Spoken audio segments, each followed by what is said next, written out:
Jesus. Yatabasika labatenda basia. Rika mandi alabatenda bashika. Yes, Elohim, oh my God. Takumbira murasu wemotongu waino. Baba nesita ramambo cheso. Pane sakaramba kwe makore.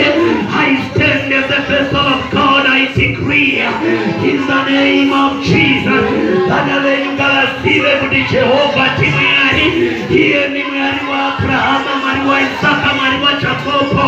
Iye ni Jehovah. Talila ikorera shika pakunopera. Wama simba oseka bakuchema. Tino chema pamberi patari yesungano. Tino chema pamuri baba. Yes, we pray, oh God, in the name of Jesus. Hatabasika lamatanda. Yetamandia kalabasaya. Yetabasika lamatanda bashika. Ritamandia lamatanda bashika. Yes, my God, in the name of Jesus, the power of the Holy Ghost, we summon heaven to respond today.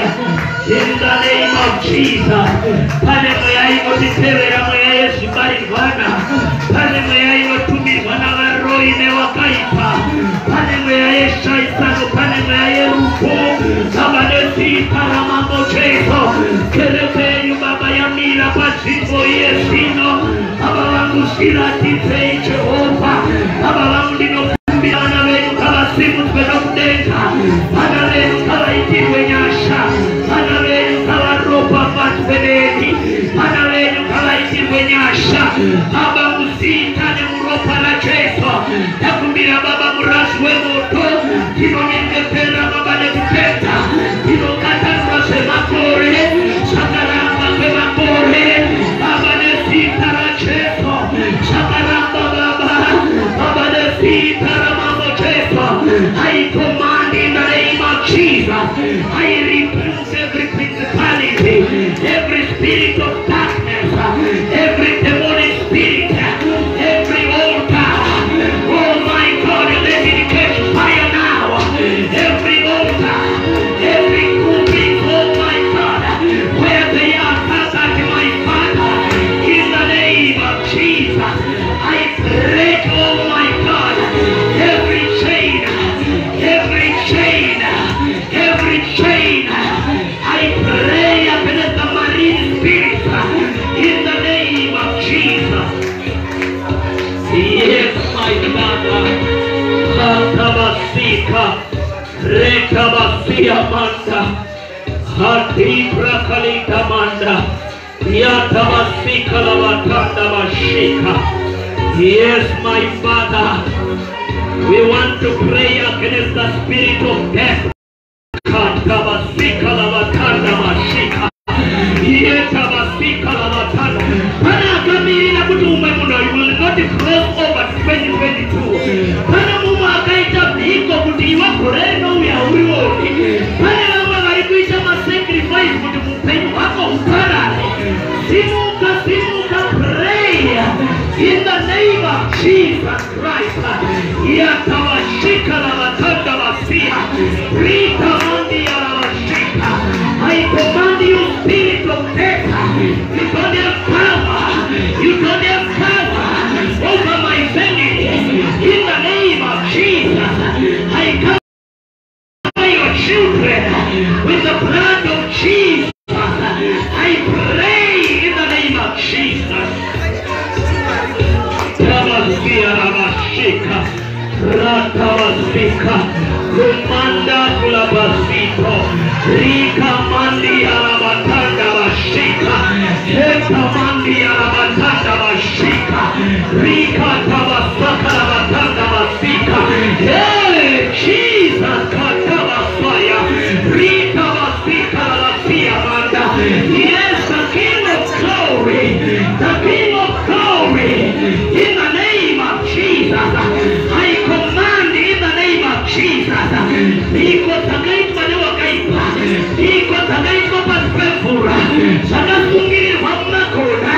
Oh my God, every altar catch fire now in the name of Jesus. Rika tabaswa kalabasia.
Jesus. Yes, my God. Yes, Father. We pray in the name of Jesus. Hatabashikalavatanda. Tebasaka kubande klabasia. Yetavasikalavatanda basia. Katibra kalita basito loboshika yamanda. Rita mandi yarabatanda bashika. Yetavasikalavatanda basia. Hallelujah. Hallelujah. Hallelujah. This time is the time whereby they are going to gather. They are going to do some sacrifices. Sacrifices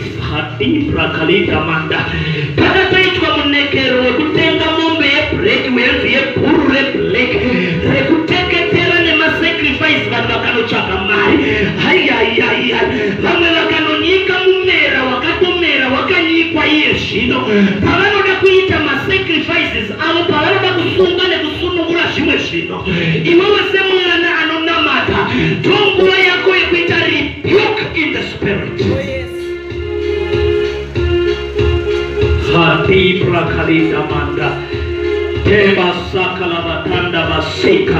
There is another demon which has risen from the sea.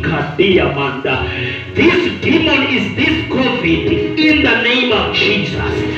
We want to pray against this thing in the name of Jesus. The Bible says no weapon fashioned to be used against me shall prosper. By fire, by thunder. Hatidi kuzgoti kunaona kuma wedu akabatwa ne COVID. Pakati pedo hatidi kuzgoti kuna umari kupiwa oxygen. My Father, my God, ya tibra kalita manda. Chandino sima ndeja kuti pakaburuka saiparata. Yekaye kosheni yanga isina saiparata. Jehova anga waka ishengeteta. Unarima no chengeteta lavo. Father, I pray. I cover this church with the blood of Jesus. COVID has no say upon their lives. I speak with authority and rebuke the pandemic. I rebuke you, COVID. Whatever they call you by your name or whatever, I speak with authority in the name of Jesus. Let your children be protected. Hakuna kana wana anafanya kubatwa na chirwele. Wamasifa osemurimu ngari. Jehovah simukai wavengi wenye parade. You say they will come in one direction, but they will flee in 7 different directions. I am not of this world. I am from above. I decree and declare as the vessel of God, protect your children. Protect your children. Protect your children. Protect your children. My Father, my God, I summon heaven to respond now. In the name of Jesus. Father, in the mighty name of Jesus. Adorwira ni Jesu. Hallelujah. Uyimukoma na anonzi COVID usaita zokutamba naye. Ndatotaurisa ndati usaita zokutamba naye. Patikubata ukotiri half of the staff in a COVID. Hallelujah. Iriko tauri aripetwa ni ukuti iriko. Ndoda kungoti thank you Jesus for protecting my life. Thank you Lord. I passed through where they have got COVID. Vana vedu vanosangana nevanhu vane COVID. Vamwe the false prophets vanotanga kutaura zvavanotaura asi kudenga kuna Mwari. Hallelujah. Tati kudenga kuna Mwari. Hallelujah. Ngatipe chipo chokuombera kuna Jesu. Ndoda kungoimberwawo mazuva ose makatendeka. Ndoda kungoudza Mwari kuti you are faithful. Hadabashika. Ndoda kungoudza Mwari kuti zuva rinoparatanga iye zvino masikati madekwani iyemi munoramba makatendeka, munoramba muchitipa mweya wokufe. My God, my God, my God, my God. kufamba bandakaita kupinda munyika ino ya South Africa tikapinda paboda iye zvinondiripana xenophobic dzikabuda zvinhu zvikaitika zvakawanda iye zvinotiripa Ebeneza imi makatendeka munoramba makadaro. Hallelujah. Toda kungoimberwa that song. Hallelujah. Mwari vachitiitira nyasha. Hallelujah.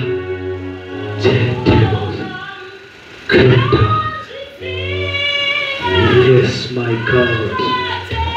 Tebo sanda kulabasita.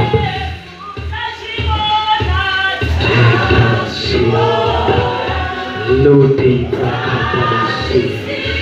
Kutabasi terebo sokolo botanda bashika. Loti prakadia pasete. Rite tebo sondolo boshika. Yes, Mati prakalita manda. Father, thank you. Riti prakalita manda kalawasia. The atmosphere of anointing, anointing, anointing, anointing. Riti prakata basia. Rete tepo sokolo botanda basia. Yes, my God, Yatabasika, release it, my God. Release it, release, release, release, release, release, release, release. Among our meetings now in the name of Jesus. Holy Ghost, Pipa, Kalavasata, Tash, Pipa, Kalitamanda, Yetabasika, Lavatanda Basika. I say, touch, Holy Ghost, Luti, Prakalita Basika, Yatabasika, Lavatanda Basika, Rita Basika. You are a faithful God. Every day, every year, every season, my Father, every minute, every hour, Katibra, Rita Basika, Lavatanda. Speak, oh my God, in the name of Jesus. We are here, Father. We are here, oh my God. We know you are with us. You are a faithful God. Yes, my God. Yatabasika, Ritabasika, Lavatanda Basia.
watu waneipe kugara.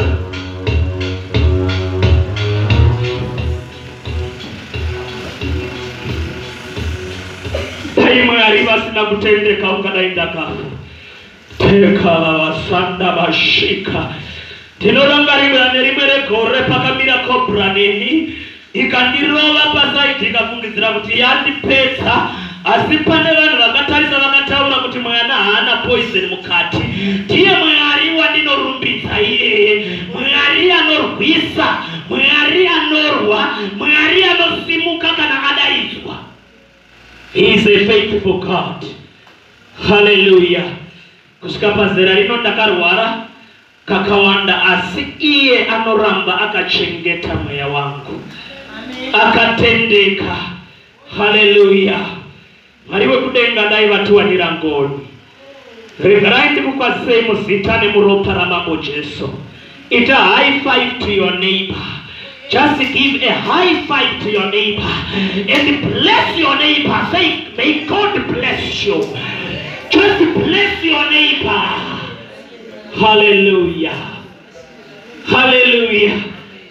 Kungo blessa omumwe munu so kungo zwaku blessa. Huh? Smile at Pajgone, which will buy a free offering. You know, the smiling offering. Just smile at your neighbor. Hallelujah. Hallelujah. Paula taura ari mutirongo achinyora samba kwa Filipi. I not rejoice in the Lord. And I say again, rejoice. Hallelujah. Apa msharuba ari kunyora ari mcheri. But ari kuutsawa kuti rejoice in the Lord. Oba hati ndinopamisa kakare kuti farai munashi. Ndoda kuti madhimoni ekumusha kwenyu apatike kuti vaitirwa chii vachinzwa mheterwa nevhururu nemuritso. Kuti vaitirwei. Ndoda kuti vavengi vabate muchiuno kuti vaitirwei. Ndobva ndazoenda pana mapisarema 126. Kwanzi patakanzwa kuti takatsikinurwa takanga ungatei tiri vanhu vari kurota. Kwanzi takazadzwa nekuseka nelaughter. Tikanzwa nyika ichiti Mwari wavo avaitira zvakanaka. Hallelujah. Hallelujah. Kudenga kuna Mwari. Pane kumwe joy inopatidza muvengiso. Imwe joy inoti kana pane zvaanga akapulana so anodzokera nazo kumba kwake. Hallelujah. Apa vanhu vari kunzi rejoice. Maybe wapinda mumbaona hamuna mafuta. Asi vari kufara. Hallelujah. Vari wekudenga vatiitire zvakanaka. Utungamiriri hwekereke ndinokukwazisai muzita nemuropa raJesu. Vatakuri veareka yaJehovha makandikoshera. Vanana baba nana mai makandikoshera. Kana ndikakuonai ndinoona mufananidzo waMwari. Ndinonzwa kufara kuti pavakati ngatiitei munhu. Neniwo ndiri kuona munhu akaitwa naShe. Ndiri kuona Jehovha because vakati ngatiitei munhu akafanana nesu.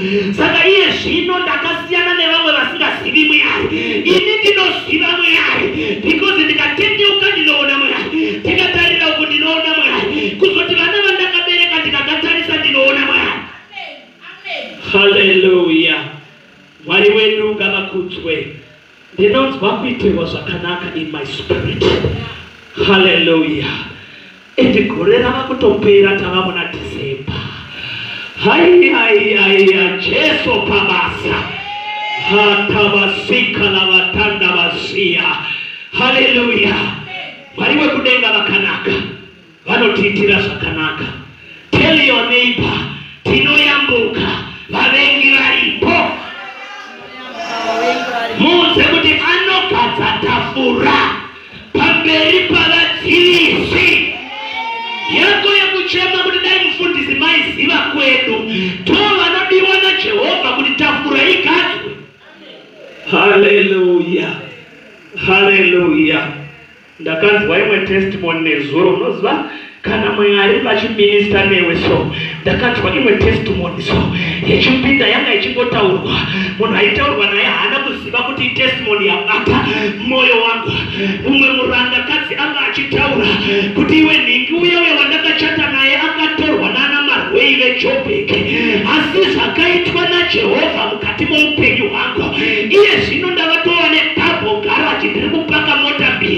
taone yangu Mwari vakandisimusa. Pane zvimwe zvinhu zvinotanhaurwa naJehovha kuti tigosimuka. Amen. Handina kunzwika. Ndati haizi nguva yoga yamunofanira kuchema. Pane nguva inonzi let it go. Let them go. Because your destiny is not attached to that person. Kana Mwari vaona kuti manyanya kurara hope vanobvisa chinorarisa hope. Handina kunzwika. This is prophecy now, it's too deep. Handizikti mainzira vandinzwa here. Ndati kana Mwari vonyanya kuona kuti mava kutandavara serunyemba, vanobvisa chinotandavarisa serunyemba ichocho kuti mugomuka. Hallelujah. Nasi haiziyo maridzo yangu. Ndati vanobvisa chinobata. Hatabashika la watanda masia kuti ndigomuka. Hallelujah. Dzimwe nguva vanounza uriri hunovava mukati moupenyu hwangu kuti ndigomuka. Pane murandakadzi anonzi Hana akaroorerwa mukadzi wechipiri number 1 kwakurorerwa anotaurisa kuti vamuke maya vabate Samueri wangu. Hallelujah. Let us quickly open the book. Let us quickly get to the book. Tabasika manda, Ludi Brakalita manda. Let us turn to the book of Daniel. Daniel chapter 10. Katabasika lavatanda. Yangani chingoda 12 to 14. But munoda kunzwa kuti chii changa chichiitika. Hallelujah. Ndoda kuti munhu anditangire pa verse 10. But dzandinoda nyora pasi ndati Daniel chapter 10 verse 12 to 14. Asi iwewe kuti utange kunyatsonzwa kuti chii chaitika, tanga pa verse 10. Ndoda muverengi andiverengere nerurimi rwamai uye nechirungu. Ndapedza kuverengerwa izvozvo ndinoda kuverengerwa Daniel chapter 10 from verse 2 and verse 3. Tozocharika ndobva ndapinda muNew Testament mutsamba dzakanyorwa naPauro. Ndoda 1 Thessalonica chapter 2 verse 18. Harabasanda mandia kabada basita ridi prakalita basika lavatanda basia yeta basika lavatanda basia kudi prakalita manda kupande prasanda lavatanda basia. Let us also have another one, Genesis chapter 28 verse 12 and 13. Let us also go to the foundation of our faith. The foundation, the beginning. We want to look at Genesis chapter 28 verse 12 and 13. I will repeat my scriptures, those who are writing. I say Daniel chapter 10 verse 12 to 14. For the purpose of understanding, Tangirai verse 10. Then the number 2 scripture, Daniel chapter 10, moverenga verse 2 and 3. Kuti munzwe kuti chii changa chichiitika. Ndobva ndaenda kuna Paulo, 1 Thessalonica chapter 2 verse 18. Ndobva ndadzokera pakatanga kutenda, Genesis 28 verse 12 and 13. Vari kunyora. Ngandiverengerwei. Ndoda vafana vakachenjera batai maBhaibheri muvhure tsamba tiverenge. The devil is a liar. Textbook redu tinoriziva. Hatabashika. Kana uri wechidiki usina Bhaibheri, taurira mubereki atenge Bhaibheri. Kana usina Bhaibheri, zevezera ari pedyo newe kuti munaro here ini. Ukaona vangoti dzoko takuti regai kuti nyadzisa kuenda parestaurant masiya dumbu kumba. Handizii kuti rinosika here dumbu kumba, because unoda kunodya parestaurant iwo wosiya dumbu kumba. Hallelujah. Takafana nemunhu anouya kuchechi asina Bhaibheri. Hallelujah. Ngativerengerwei. Profita Daniel chapter 10. Yes. Verse 10. Mwashika patikofu munozala mutashika patia yatiri kunyatsoverenga. Pane nsoro shoko unoti Daniel unoratidzwa zvichazoitika navanhu vaJehovha. Verse 10. Ipapo tarira ruoko wakandibata rukandimisa namabvi angu nezvanza zvamaoko angu ndichidzedzereka. Akati kwandiri, Yes. iwe Danieli, murume unodikanwa kwazvo, chinzwisisa mashoko andinotaura kwauri. Umire kwazvo nokuti ndatumwa kwauri iwe zvino. Wakati ataura shoko iro kwandiri, ndikamira nechidedero. Verse 12. Ipapo akati kwandiri, usatya Danieli, nekuti kubva pazuva rokutanga rawakafunga nomwoyo wako wose kunzwisisa nokuzvininipisa pamberi paMwari wako, mashoko ako akanzwikwa. Ndauya nokuda kwamashoko ako. Asi muchinda woushe hwaPezhia wakandidzivisa mazuva 21. Asi tarira, Mikaeri, mumwe wamachinda makuru, wakauya kuzondibatsira. Ndikasarako kuna madzimambo avaPezhia. Verse 14. Zvino ndauya kuzokuzivisa zvichaitirwa vanhu vako namazuva okupedzisira, nokuti zvawakaratidzwa ndezvamazuva mazhinji achiripo. Amen. Mufambe muende pane imwe ndimboverenga yangu inei. Verse 10. A hand touched me and set me trembling on my hands and knees. He said, Daniel, you are highly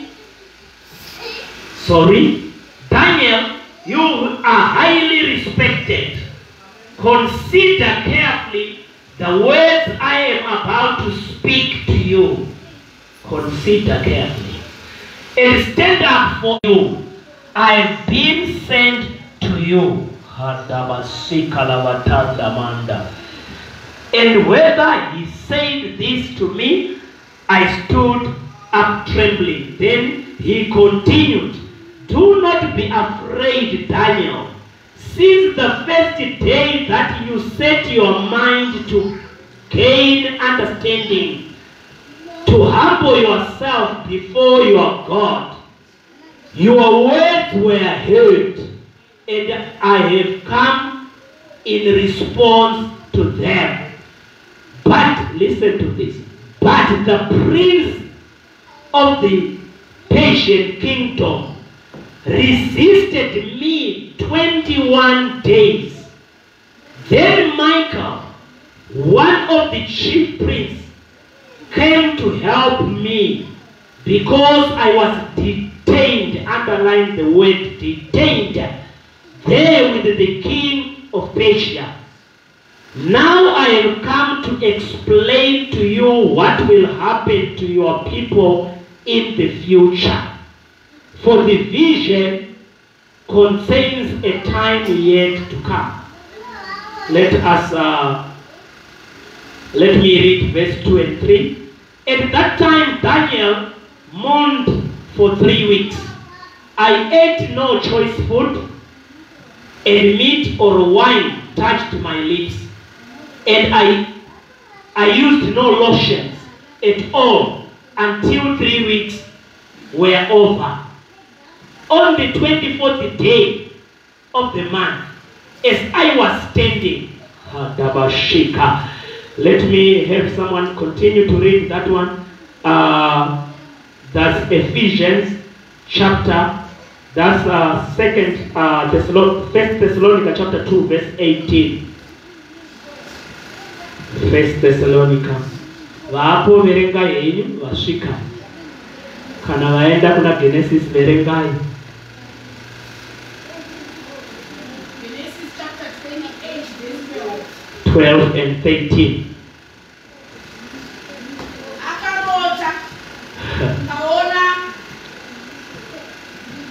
Akaona danhu rakanga ramiswa kanyika. Musoro wavo wakasvika kudenga. Akaona vatumwa vaMwari vachikwira nokuburuka navo. Akaona Jehovha amire naye akati, "Ndini Jehovha, Mwari waAbrahama baba vako, naMwari waIsaka. Yeah. Nyika yauvete pamusoro payo ndichakupa iyo, iwe navana vako." Amen. Toda kuchenda kune kupedzisira vaTesalonika chapter 2 verse 18 chete.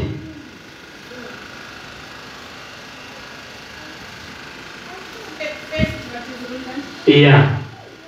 2 verse 18. Vathesalonika vekutanga chapter 2 verse 18. verse 18.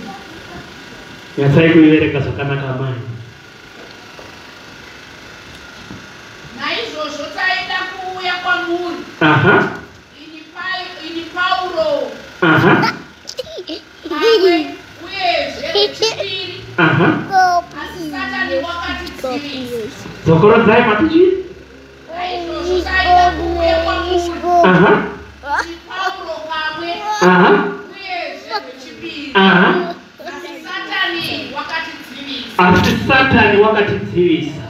Hallelujah. Hallelujah. Hallelujah. Katipei mbiri kuna Jesu. Pane imwe nguva yatinoti kana tichinamata. Pane nguva yatinozvibvunza kuti Mwari vari kunzwa minamato yedu here kana kuti kwete. Pane nguva yatinoti hatisi kuwana mhinduro yeminamato yedu nemhaka yedu. Vanhu vakatitarisa. Pane nguva yatinonamata, togonamata, totanga kudhauta kuti Mwari vari kutirwa. Hallelujah. Ndati Mwari vari kutirwa here. Why ndisikawani mhinduro? Pane nguva yatinonamata. Tairi dzakaita 21 days denga rakanyarara. Vamwe vari mukati memba ino vane makore vachinamata denga rakanyarara. Tabashika lavatanda vasika, rita vasika lavatanda vasia.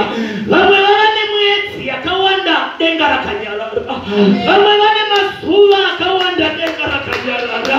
Vamwe vachinetsekana kuti Mwari vanonzwa here. Aiwa mwana waMwari ngasinda rako. Hallelujah. Hallelujah. Regerera komana vakadzidze chinhu ichi. Hallelujah. Ndati nhasi ndauya nenhaurwa yako. Gore rava kutopera iye zvino. Asi maicharamba vanoti kana gore richinge ropera, vamwe vanoverenga zvavakabata. Iwewe tororo hapana chavakabata. Vamwe vachiti Mwari wakandiitira chokuti nechokuti. Iwewe unongotsikitsira pasi. Asi pane nyaya yandauya nayo. Hallelujah. Hallelujah. Yakanorwisa yanhasi yakaoma. Hallelujah. Asi kudenga kuna Mwari. Hallelujah. Hallelujah. Pamwe ndini ndega ndinodaro. Pamwe ndini ndega ndinofunga kudaro. Kuti kana ndanamata, pane panoti munhu anamata, anonzwa minamato yake kuti hapana kwairi kuenda. Anonzwa ungati iri kurovera pasilingi. My God, my God, my God. Asi yanhasi ngatiramba uchisvedzera saDhanieri. Ngati umwe munhu ramba uchisvedzera saDhanieri. The title of my message is ramba uchisvedzera saDhanieri. Taurirai pedyo newe kuti ramba uchisvedzera saDhanieri. Pane zvinoitika munyika yemweya. Hatawashika. Tatipane sinoitika munyika yemweya. Baba Daniel vakatsanya for 21 days. Vachichema nekuunguza. Asidenga chiripo ripo ichocho. Vakafunga Daniel kunamata. Denga rakapa chipo kuna Daniel. Dati denga raka release a blessing. Denga raka release an answer to Daniel. Tauri ari pedro newe kuti zvako hazvina kureleaswa here. Because katarisa muna baba kuchina. Zviripi. Ngari pedro newe to zviripi. Wakapiwa chiprofita kuti you are blessed. But hausati wabata blessing yacho. You are blessed nekuti kuna baba yakabva.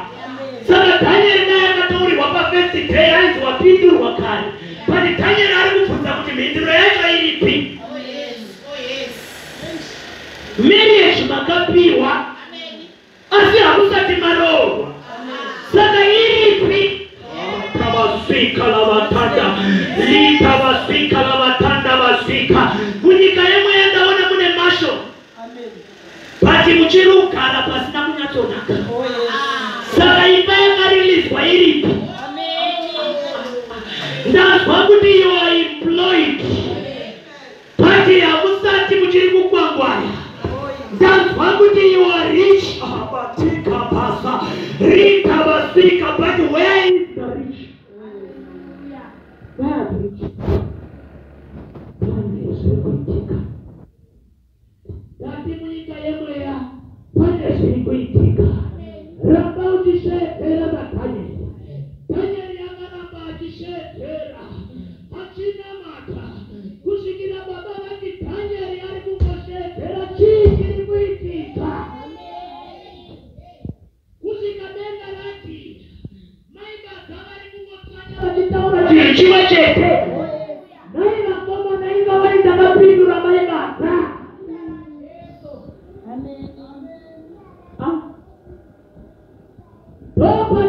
Wainozarurwa naGabriel haina kuzarurwa nemuprofita. Yakazarurwa nengirozi yakabva kuna baba. Ndopa inoti Daniel, kubva zuva rawakatanga kufunga kutsanya, hatina kuti kutsanya, tati kufunga. Mwari vakakupa mhinduro yako.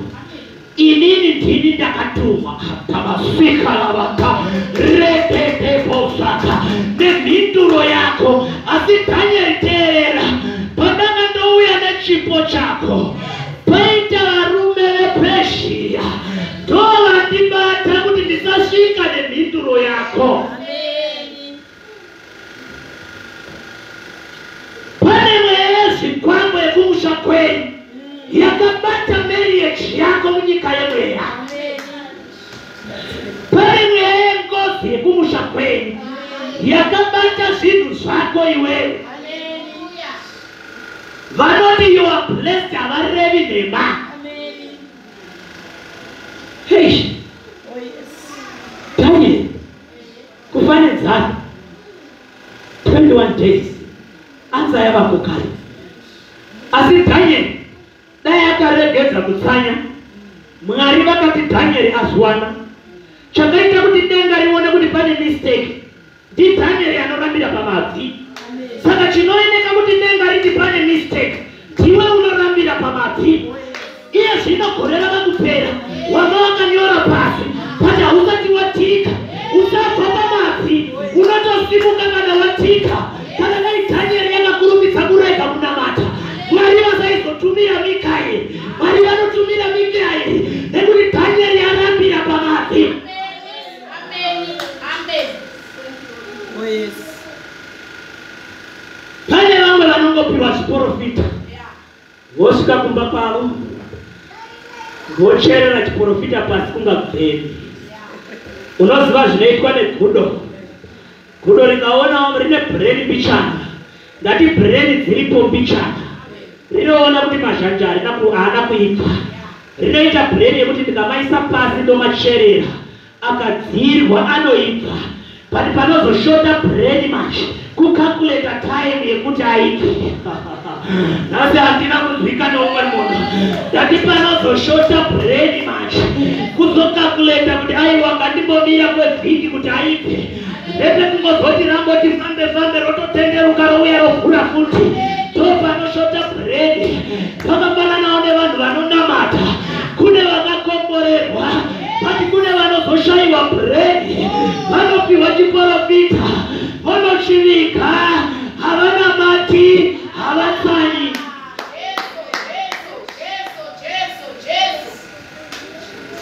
Nasi ndauya ndichitiramba uchishedzera saDhanieri. Ndoda kuti unyore pasi 2022. Planning the spiritual realm. Munoitwa planning. Because they are in darkness, vanoitawo planning. Hauna kuzwa here kuti vari kuunganidza mari yekutenga mombe nhema. Hauna kuzvinzwa. Havana kuudza vanhu kuna Juni kuti vakomana siunganidzai pichana. Tinoda kuzoita zvakati. Hauna kuzwa kuti vakatumira pababa mukuru shoko kuti titsvagirei mumera. Hauna kuzwa kuti vakatsvaga chembere dzisingachabereki kuti dzigouya dzibike ushushu. Hauna kuzvinzwa iwewe. Ko iwe hinda uchirara nezamo mukanwa yezvino. Makanyorawo papi. What is your plan for 2022? Vamwe vachikupandira kuti gore rinouya uya anofanira kufa. Ndakutsvika. Ndati kune vari kutoti gore rinouya baba elder. Ndanzwa richiti kwati gore rinouya tinokupa mukomana shanga zvakanaka. Indo huku yatiri kukususukidzira pamberi pako. Huku yacho ndicho china. Ndo inonzi imbudzi yatiri kukupa for a sacrifice. Kuti ugoshanda uchiziva. Vamanani munoendeswa kubhucha semombe. Musingazivi. Munototungamirira muchitirwa muchienda kubhucha kunouraiwa. Dai Mwari wekudenga vabvisa spiritual blindness. Vagovhura munhu womukati tigoona. Hallelujah. Ramba uchishedzera saDhanieri. Naurwa yaDhanieri. Anyengetera. Ivo vatinoziva vembiri. Variko kuOld Testament. Ngirozi yeinformation inonzi Gabriel. Vamwe tinoiziva nekuti ndo yakaenda kuna Mary ichiudza kuti uchaita mwana. Ndo ngirozi inotumwa painformation yakakosha yaMwari. But ngirozi inotumwa kana isu tanamata. Ngirozi iyi ndo painoti pavakataka kutaura mawedzi ako ekutanga. Mwari vakamanzwa. Ndauya nemhaka yemawedzi ako. Ndauya nemhaka yemunamato wako. Ndo wandisimudza. Toda kuti Mwari vatumire ngirozi nhasi. Kana tanyengetera toda kushanyirwa nengirozi dzekudenga. Vakufunga papa. Pane chikomana chinonzi Jacobo. Chakasvika nzvimbo yeBhete ibate zvakanaka. Chikomana chiya chekunetsana namukoma Esau mutwini wewe. Chakasvika nzvimbo yeBhete. Naye Jacobo washaiwawo kutsamira kana uswa. Iwe unetsika yekutsamira dombo. Kutora dombo rakaoma kutsamira kuita pilo. Washaiwa here kuita uswa. Aiwa Jacobo anotsamira dombo. Dombo ndi Jesu, the ancient rock. Akarara akatsamira Jesu. Jesu kwakumuratisza zviri kuitika kudenga. Topa anoti ndakaona ngirozi dzichikwira nekudzika. Padzaikwira dzinokwira neminamato yevatendi. Padzinodzika dzinodzika nemaasasi. Pani pakudzika kwacho pane madzimambo ePeshia. Kune zvikwambo zvekumusha kwenyu. Kune mweya yengozi. Kune mweya inotumirwa newakaipa. Kune vanoita mapipi. Kune vanoteketera mumaoltars akasiyana siyana. Ndo vanobata zvinhu zvako. Chizeredzera ari pedyo nawo kuti iwo wakabatirwa zvakawanda sei. Pane vanhu vachanyara muno rimwe zuva. Dai Mwari wekudenga vavhura meso. Pane vamwe vanobva vatodzokera kumashure nekunamata vachiti vanyadzisa Mwari. Dai Dhanieri akaregera zuva rekutanga anza yaisvika. Dai Dhanieri akarega zvechechi anza yaisvika. Chinzwa Paulo. Munomuziva anonzi Paulo. Murume uya ainzi Sauli. Anoti akanga ari masikati makuru. Ndakananga paDhamasiko kunouraya vatendi. Ndakasangana naye Jesu mbune. because ndakabvunza kuti iwe twani. Iye akandiudza kuti ndini Jesu Kristu zoshamisa. Ndiye murume aifamba naJesu akadaidzwa naJesu. Asi anotaura kuti taida kuuyako ngekutanga. Tikida kuuyako ngechipiri. Asi Satani aitidzivisa. Pane mudzivisi. Kana tanamata pane mudzivisi. Satani akangosekerera manamata. Kongosekerera. Kanotumira. Chiteerera nyaya iri kutaurwa pano. Bhaibheri shoko raMwari rinoti Gabriel ngilos a spirit. Mandibata. That is Gabriel and the angel, a spirit carrying something for a physical man. Carrying your blessing. Akatakura chipo chako. That is akatakura chipo chako. Madzimambo ePersia, they are not human beings, these ones. The prince of Persia is not a human being. It's a spirit of the kingdom of darkness.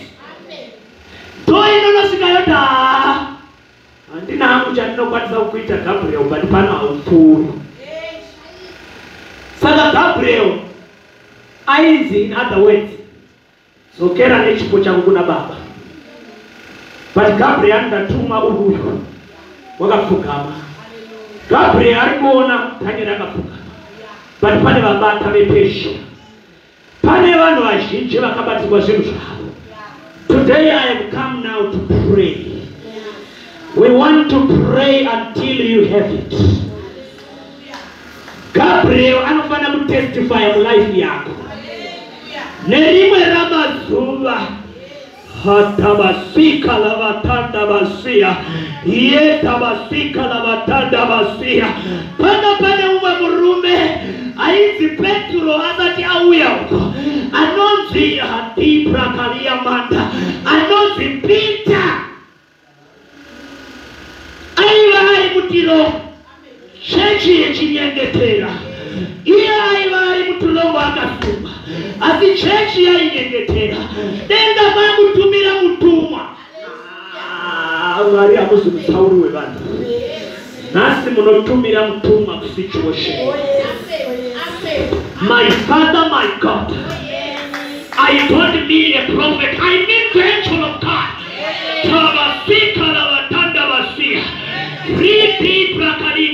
Because the church yanga yechinyengetera, church yainyengetera.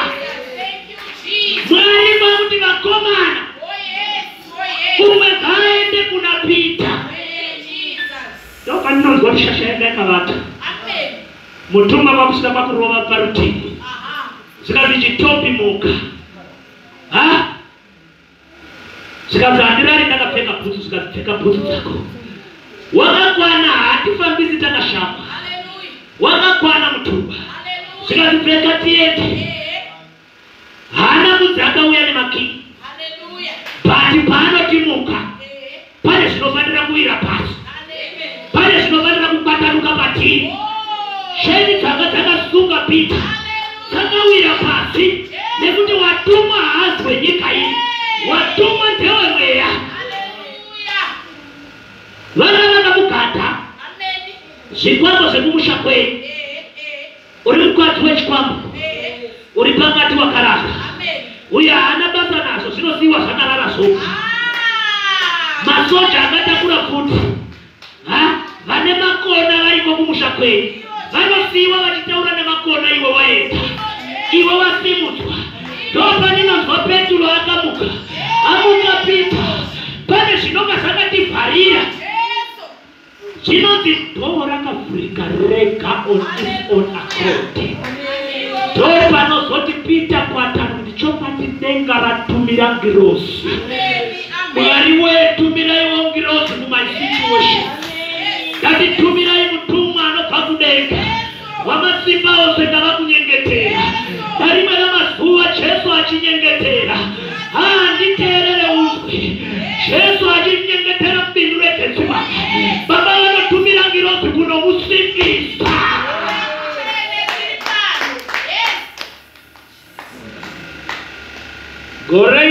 ndinopinda here. Amen. Ndatotanga kupora.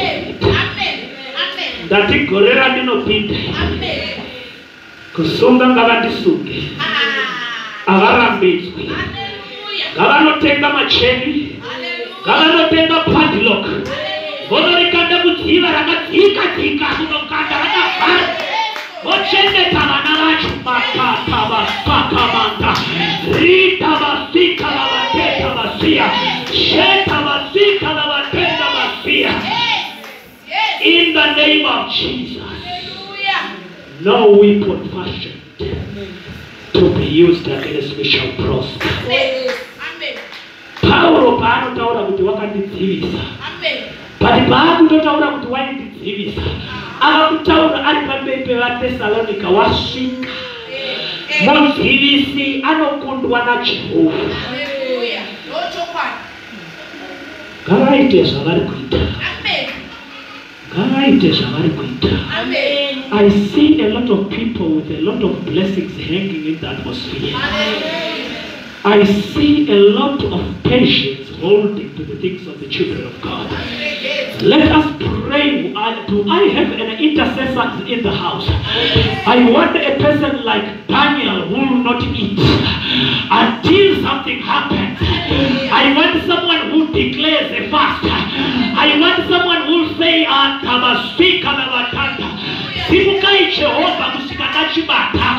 victory is certain. No more blocking of my answers. Block my answers, oh my God. In the name of Jesus.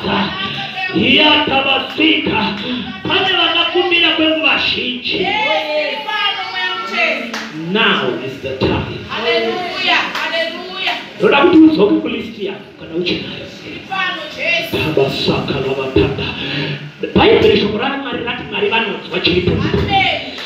But pakaitika nyaende kuti pakaita mapesha.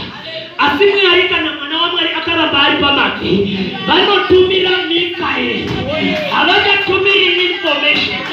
Vavakutumira hoto. Toda kuti Mwari vasimudze hoto.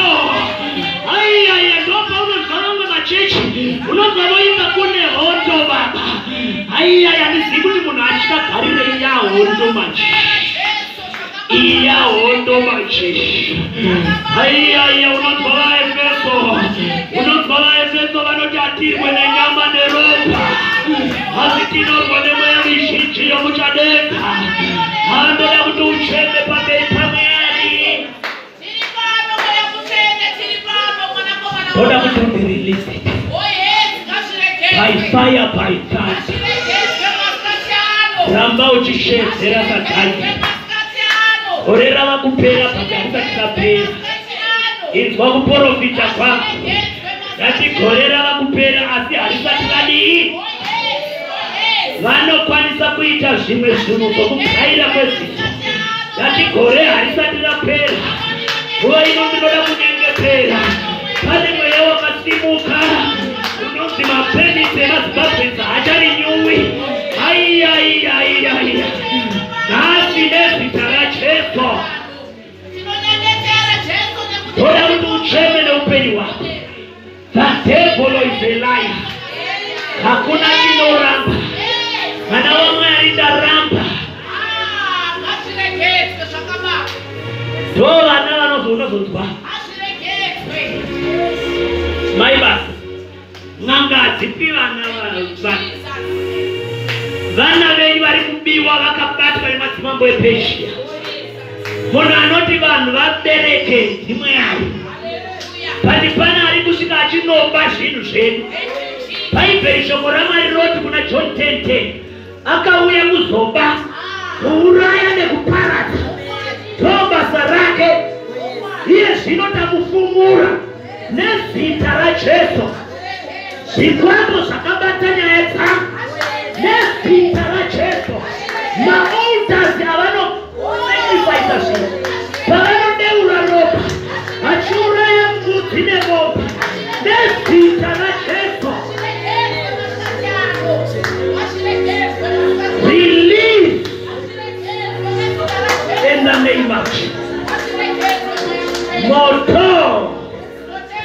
In the name of Jesus. In the mighty name of Jesus. Oh my God. My God. Father, in the name of Jesus. Yes. Let it be released. Let it be released. Let it be released. Let it be released. Let it be released. Let it be released. In the name of Jesus.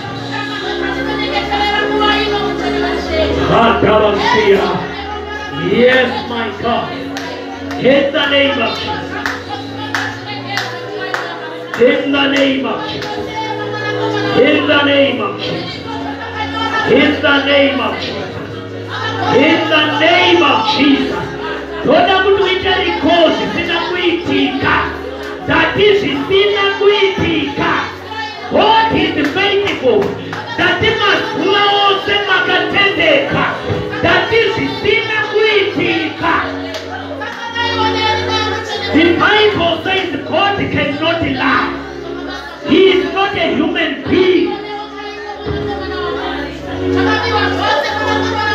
Yes. Release my answer. Release my answer. My Father, my God, I speak to 2021 to vomit my answers in the name of Jesus.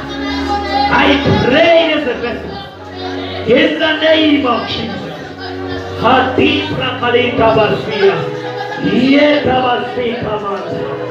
Yes, my God.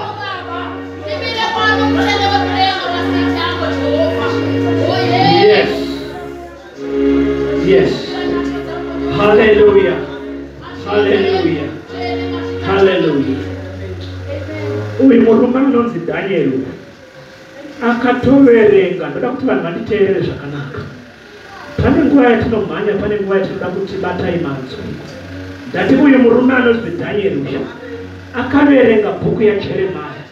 Akaona Jeremiah akaprofita kuti Israel inogara muutapwa for 70 years. Iye kwakuenda nepromise, kwakuenda nechiprofita pamberi paMwari kuti Jehovah makati through Jeremiah Israel anogara 70 years. Kuva yava kukwana, what's going on baba? Ndopa anotsanya pakadai. Ndopa anosimudza denga kuuya kutsanangura zvichaitika kuna Daniel. Wakapiwa chiprofita. Unechiprofita, une the words of prophets wakapiwa. Sauri kuti zvakataurwa. You take the promises of God back to God. And pandati makati akanarasunizwa, pandati mazuva makatendeka.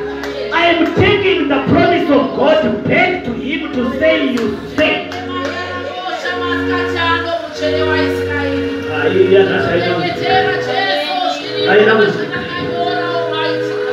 This is another spiritual key to unlock the destinies of the people. Hallelujah. My father, kuna Luke 18. Yakaramba ikienda pamberi pemutongi. Ikitie zanisire inyaya ya. Mukaverenga verse 1. Jesu anoti rambai muchinyengetera. Pane nyaya dzimwe dzinotadza kuitika mukati meupenyu hwako nekuti unokurumidza kuneta. I rebuke the demon of impatience. I cast out that demon. Mweya wokuneta. Mweya wokukurumidza kuzwa kuti hazvichaiti. Mweya it can't. I want to speak to that spirit. Dai Daniel yakabatwa nemweya iwoyo kuti mazuva awanda.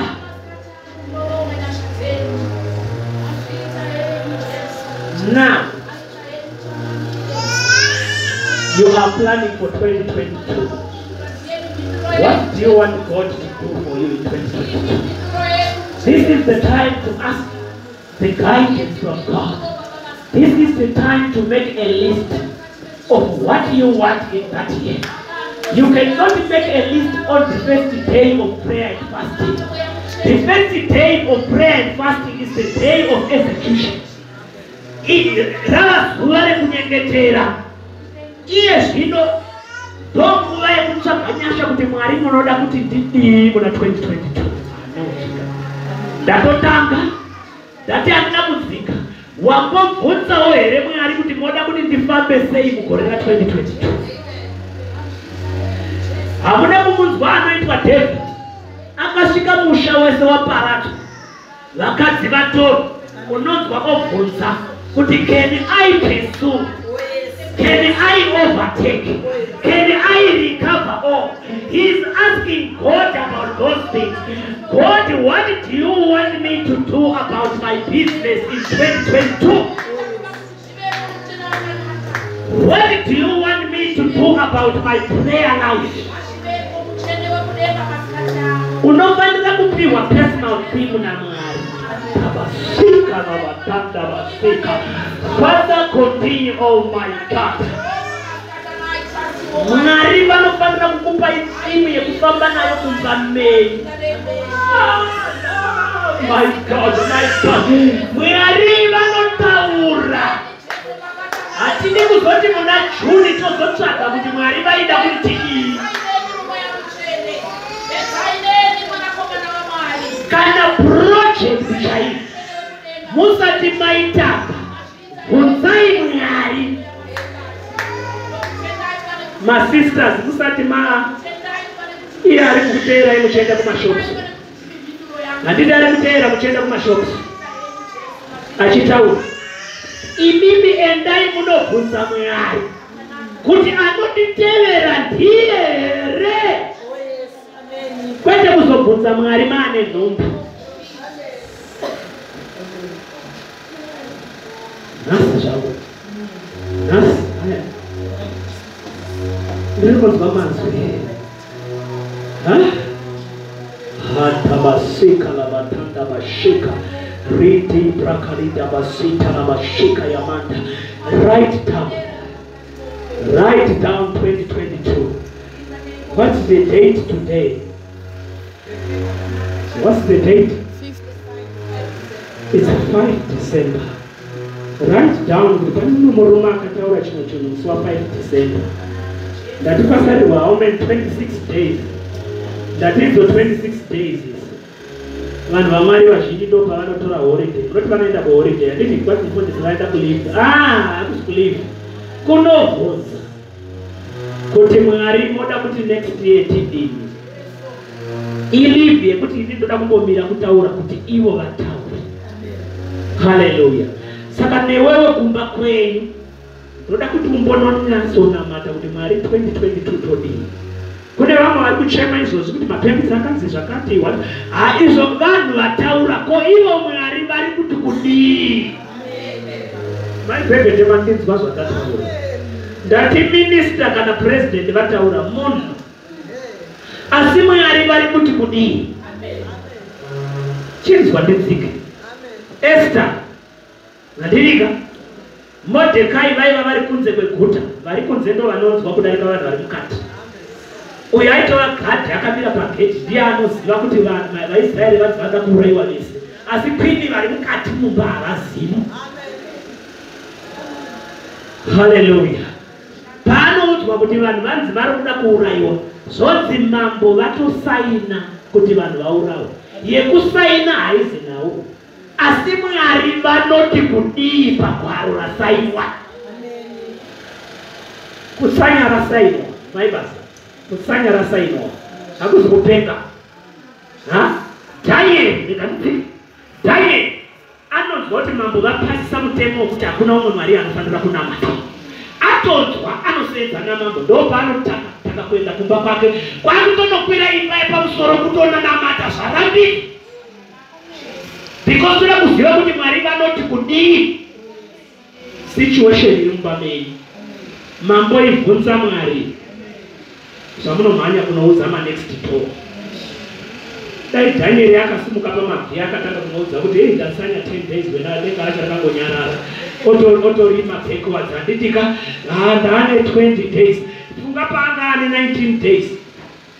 Munoziva kusanya kurwadza kunoita kusanya. Ndokuziya. Ngamshali mambo tanya ndini. Hallelujah. Dai mari kudenga